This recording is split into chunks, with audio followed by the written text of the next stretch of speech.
Dear Lady Love TV,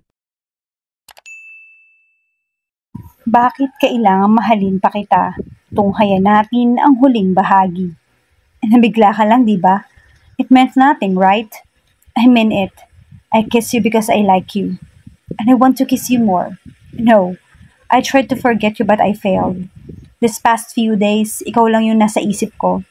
Alam kong mali pero ito yung nararamdaman ko. Hindi ko sinasadyang maramdaman to. Napatayo siya sa sobrang pagkagulat sa mga sinabi nito. Stop it. Tumayo rin ito. Honey, I think I'm in love with you. Napanganga siya sa sobrang pagkabigla. Pareho lang pala sila ng nararamdaman. Gusto niyang maging masaya sa nalaman pero hindi niya magawa dahil alam niyang mali. Si Maya, wala na akong nararamdaman para sa kanya. You jerk, bawiin mo yung sinabi mo. Galit na sabi niya. Nagtangka itong lumapit sa kanya ngunit umatras iyak. Get out. I don't want to see you again. Annie, get out. Buliyaw niya. You kissed me back. Hindi siya nakakibo. You wanted a kiss as much as I did. No. Pagkakaila niya. I didn't want your kiss. Nabigla lang ako. I don't believe you. Get out. Dito tayo pwede. Naiintindihan mo ba? Huwag kang magpapakita sa akin kahit kailan. Aniya kahit para siyang sinasaksak sa sinabi niya. Parang gusto niyang umiyak. He looked so sad and hurt. She wanted to ease his pain and tell him she loved him too. But she knew it wouldn't be right. May masasaktan sila. Ilang sandali na itong hindi tumitinag. Maya-maya ilulugulugong umalis ito. Nakakalabas na ito, nanghihinang napayupyup siya sa couch habang sunod-sunod na nagpatakan yung mga luha niya. Pareho sila ng nararamdaman ni Jigs. Gusto niya maging masaya sa nalaman. Pero paano naman yung best friend niya na alam niyang masasaktan kapag nalaman yon? Hindi niya matanggap na siya pa yung naging dahilan kung bakit nawala ang pagmamahal ni Jigs para kay Maya. Hindi niya kayang saktan ang kaibigan niya. Hindi siya pwedeng mahalin ni Jigs. Isang malaking pagkakamali ang lahat. Isang malakas na sampal ang tinanggap ni Annie mula kay Maya. Galit na galit ito at basang-basa sa mga luha ang mga mata nito. Nang dumating ito sa Pilipinas noong isang linggo, nakangiti pa ito at masayang masaya. Ibang-ibang hitsura nito ng mga sandaling yon. Ahas ka! Paano mo nagawa sa akin to? Buliyaw nito sa kanya. Maya, inago mo sa akin si Jigs. Bakit mo ginawa sa akin to, Annie? Pinagkatiwalaan kita. Hindi ko inagaw sa'yo si Jigs. Wala kaming relasyon. Paliwanag niya rito. Wala nga kayong relasyon pero ikaw na yung mahal niya. Ikaw ang dahilan kung bakit siya nakipag-break sa akin. Sinabi niya sa akin na ikaw ang mahal niya. You snatched his feelings away from me. Pinabantayan ko siya sa'yo pero iba yung ginawa mo. Inakit mo siya. Hindi totoo yan. Liar. You call yourself my best friend? Ang sabi mo, handa kang protektahan ako at ayaw mo akong masaktan. Pero anong ginawa mo? Ikaw pa yung nanakit sa akin. Napaluha siya. I'm sorry, Maya. Hindi ko sinasadya. Hindi ko alam na napapamahal siya sa akin. Hindi ko intensyong agawin yung feelings niya para sa'yo. Alam mong hindi kita kayang saktan. Wala akong ginawa para agawin siya sa'yo. Hindi ko ginusto yung nangyari. Aktong yayakapin niya ito ngunit itinulak siya nito. Huwag mo kong hawakan. Magmula ngayon, hindi na kita itinuturing na kaibigan. Kalimutan mo na yung mahigit 10 taong friendship natin. Hindi na kita kaibigan. Tinalikuran na siya nito. Tinawag niya ito ngunit hindi na ito lumingon pa. Napahagulhulo siya sa sobrang sama ng loob. Galit na pinuntahan ni Annie si Jigs sa pad nito. Annie, sambit nito. Sinumbatan ako ni Maya. Galit na galit siya sa akin. Itinakwil niya na ako bilang kaibigan niya ng dahil sa'yo. Panunumbat niya rito. Sana hindi mo na lang sinabi sa kanya. Sana inilihim mo na lang. Hindi sinasadyang nakita niya yung picture mo na ginawa kong wallpaper sa laptop ko. Nag-isip na siya ng masama hanggang sa mapaamin niya ako. You broke her heart. Hiniwalayan mo siya. Kesa lokohin ko siya at patuloy na pakisamahan kahit hindi na siya yung mahal ko at iba na yung mahal ko. Minabuti ko na lang na palayain siya. Hindi na rin naman siya magiging masaya. Kahit ipagpatuloy pa namin yung relasyon namin. She was devastated. Nag-aalala ako sa kanya. Baka kung ano yung gawin niya sa sarili niya. Hindi kita mapapatawad kapag may nangyari sa kanya. Tinawagan niya ang ina ni Maya na si Tita Mina. Ipinaliwanag niya rito ang lahat. Naiintindihan naman siya nito. Nakiusap siya rito na tingnan-tingnan si Maya para sa kanya dahil wala siya sa tabi ng kaibigan para alalayan ito. Hindi niya mapapatawad yung sarili kapag may nangyaring masama rito. I was right all along. Patuloy niya. Sasaktan lang ang kaibigan ko. Dobleng sakit pa ang ibinigay mo sa kanya kumpara sa ibinigay sa kanya ni Arnold. Alam mong hindi ko ginustong saktan siya. Mabigat sa loob ko na saktan ko siya. Kahit hindi ko sinasadya. Hindi ko intensyon na mahalin ka. No, you can't love me. Don't love me, you jerk. Pinaghampas niya ito. Sinuntok at sinaktan. Hindi ito umilag. Tinanggap nito ang bawat pagtama ng kamay niya rito. Ito ang mapapala mo sa pagmamahal sa isang babaeng tulad ko. Hindi mo ako mapapagtiyagaan. Pasaway ako. Walang modo. Walang direksyon yung buhay ko at wala akong kwenta. Paglilitan niya nito. Hindi totoo yan. Hindi mo ko dapat mahalin. Naiintindihan mo ba? Si Maya yung mahalin mo. Siya ang babaeng para sa'yo. Siya ang karapat dapat na mahalin mo. Kaya parang awa mo na. Bumalik ka na kay Maya. Mahalin mo siya tulad ng dati. Hindi ko gagawin yan dahil ikaw na yung mahal ko. Can hit me again and call me names. Pero ikaw pa rin yung mahal ko.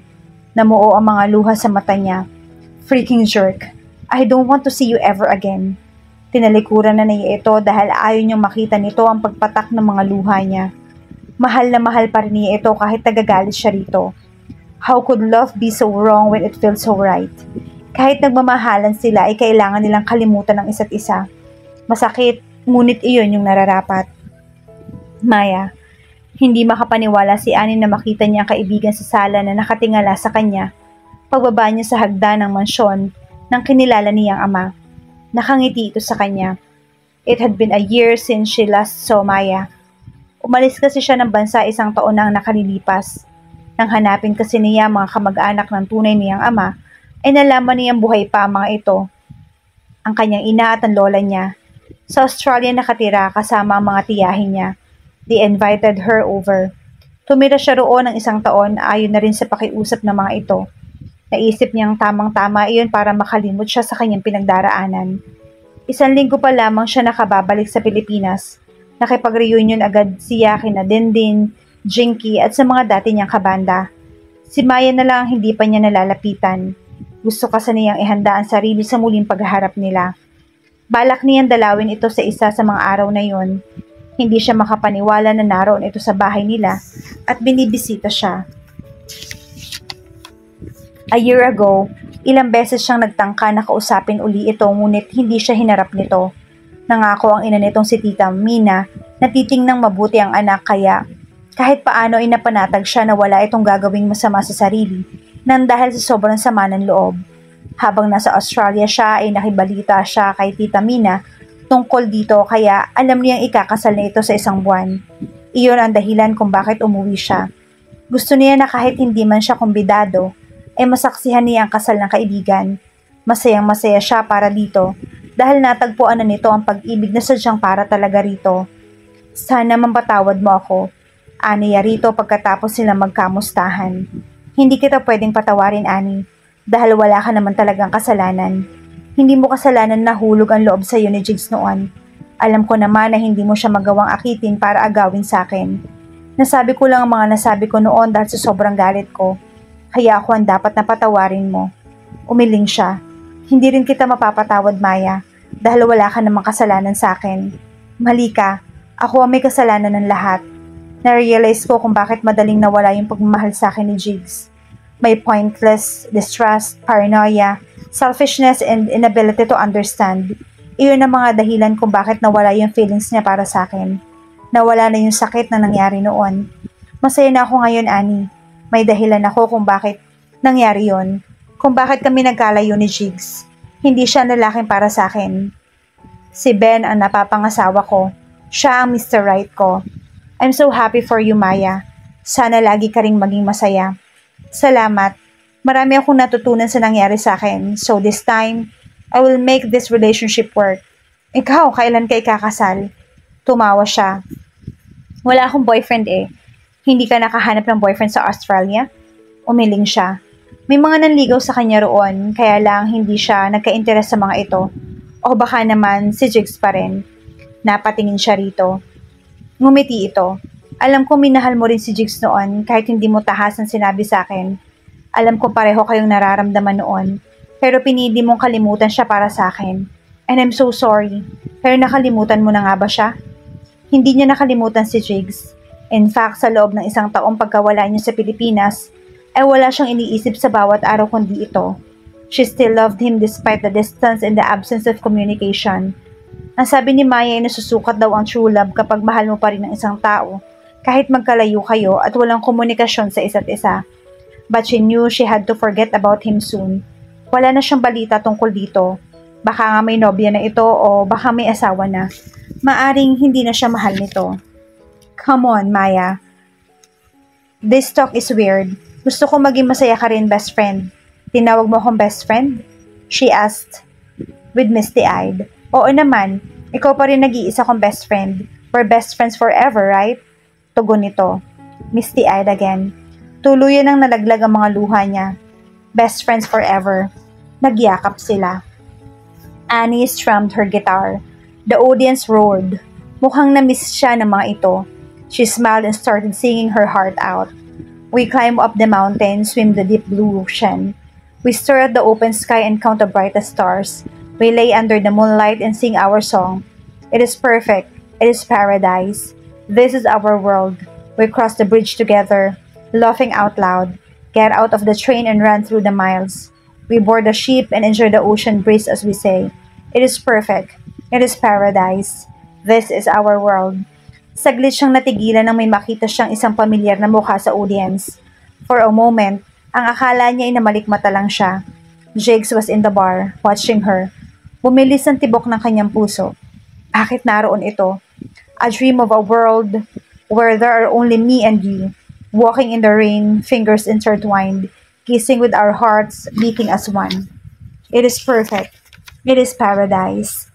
But it's still all just a dream world where I want to live in, but could never be.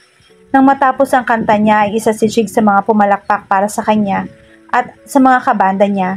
Dumiretso siya sa backstage. Hindi niya alam kung paano ito pakikitunguhan. Hindi rin naman siya sigurado kung siya talaga yung pakay nito, tulad ng iniisip niya, o sadyang nasa bar lang ito para mag-relax. She spent time in the dressing room reminiscing about the good time she had with Jigs. Hanggang ngayon ay hindi pa rin siya makapaniwalang minahal siya nito, sa kabila ng kapintasan at kalokohan niya. The weirdness of love. Ang karanasan niya, isang taon na ang nakararaan na nagbukas sa isipan niya tungkol sa complicated nature ng pag-ibig. Ngayon ay naiintindihan niya na ang taong iniwan ng partner nila para sa iba. Mapaglaro ang pag-ibig. Bigla na lang iyong nanggugulo sa sistema ng isang tao. Magmamahal ang isang tao nang hindi sinasadya. At kailangang may iwan kahit hindi nito intensyong saktan iyon. Naniniwala siya na hindi talaga ginusto ni Jigs na saktan si Maya. Kaya lang ay ganoon ang nangyari. Maya-maya ay nagpapagpasyahan niyang umuwi na. Nagpaalam na siya sa mga kabanda. Paglabas niya ay dumiretso siya sa kinaroroonan ng motorsiklo niya. Natanaw niya na tila may nakaupo sa nakahimpil na motorsiklo niya. Ganoon na lamang ang pagkamangha niya na makilala kung sino ito. Hi, it's been a long time ha? Bati ni Jigs ang tuluyan siyang makalapit. Umalis ito sa pagkakaupo sa motorsiklo niya. Yeah, I didn't expect to see you here. Bahagyang umiti ito. Maya called me up and told me to catch you here. Okay na kayo ni Maya? Of course, 3 months ago pa. Good, so what brought you here? Your song, Dream World, is really awesome. Palihis na sagot nito. Thanks. Know what? I've been in a dream world for a year now. Ha? Lumuwang ang ngiti nito. And God, he was so handsome. I lived in fantasies and dreams, you know. Everything was perfect. It was kind of fun. Kumunot ang noo niya. Was he drunk? Pero alam mo kung ano yung na-realize ko? Ano? Nakiride on lang siya rito. Na kahit napaka-complicated ng totoong mundo, mas gusto ko pa rin doon tumira kaysa sa pangarap na mundo. Basta sa totoong kasama ko yung taong mahal ko. You know, in a dream world, maganda nga ang mundo. Walang hang-ups ang buhay. Pero hindi naman totoong kasama mo ang taong mahal mo, di ba? Right. So, do you agree with me? Nagkibit balikat siya. Yeah. Lumapit ito ng husto sa kanya at tumitig sa mga mata niya. I don't want to live in a dream world anymore. Ikaw lang naman yung hinihintay ko para umalis dun eh. I now want to live in the real world. No matter how complex life is, I can bear it as long as you are with me. You are my heart's strength. She laughed. Tell me, ilang bote ba ng alak yun na inom mo? Sa gulat niya ay kinabig siya nito at hinagkan sa mga labi. Hindi siya nakakilos sa pagkabigla at sensasyong biglang sumalakay sa bawat himaymay ng balat niya. Palagi niyang naiisip ang halik nito. In fact, a dream world. Ilang beses niyang nadama yon, pero mukhang tama ito. Mas maganda nga mabuhay sa totoong mundo kahit napakakomplikado ng buhay. At least, totoong halik yung nadarama niya mula sa taong mahal niya. I missed you, Annie, she said huskily when she let go of her lips. Why? She murmured, still dazed by his kiss. Because I never ceased loving you. Hinintay kita kahit hindi ko alam kung kailan ka babalik. I waited for all the wounds of the past to be healed. And now that you're here, ayoko na magpaligoy-ligoy pa. Siguro naman pwede na tayo ngayon. Maya told me you're still single and thank God you are. She even told me you're still in love with somebody else. And I hope it's me. Mukhang boto sa akin yung best friend mo para sa'yo. Nag-aangat siya ng isang kilay. Kaya ang lakas ng loob mong halikan ako ng basta-basta ha? Ngumiti ito. Oh, I miss how you arc your bra like that, crazy girl. Tumawa siya. Crazy girl pala ha? Hinila niya ang ulo nito palapit sa kanya at inabot ang mga labi nito. She kissed him like crazy.